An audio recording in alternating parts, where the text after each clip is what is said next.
license in 2003. I went to Dootson School of Trucking. I spent like the first 10 hours just driving around in circles in their yards, shifting up and down and up and down. So shifting, they had regular 10 speeds. So just up to 5th gear and then back down. I mean, this was like a little parking lot. It was so little. I mean, there were all of us driving around in circles. When you take your test, you're supposed to double clutch.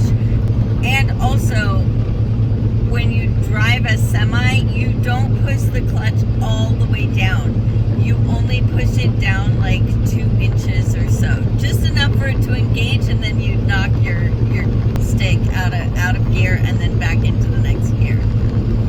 And he said, you know, of course, people who drive a stick shift car, we're used to, you know, punching that clutch all the way into the floor. And so he actually had like a stick that it was maybe 3 feet long.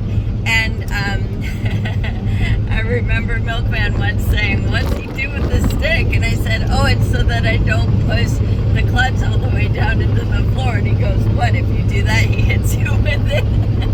I said, "No, he had a way of like wedging it down under my feet so that I literally could not push the clutch any further than the 2 inches that it was supposed to go." And so that kind of broke me of the habit of pushing the clutch all the way down. But then when you're shifting up, you know, so you're going from first to second, you push your clutch in that 2 inches, you shift into neutral, you let your foot up, you put your foot back down 2 more inches, and then you go into second gear, right? That's the double clutching. I don't know. I don't do it anymore, so it's hard. If I ever had to double clutch, I'd probably fail because I really have just not done it since that first year of driving.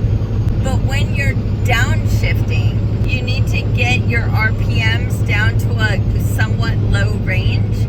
And then what you need to do is push on the accelerator to rev up your engine a little bit so that when you go into that higher gear, they're meshing up correctly. The gears are all meshing up correctly.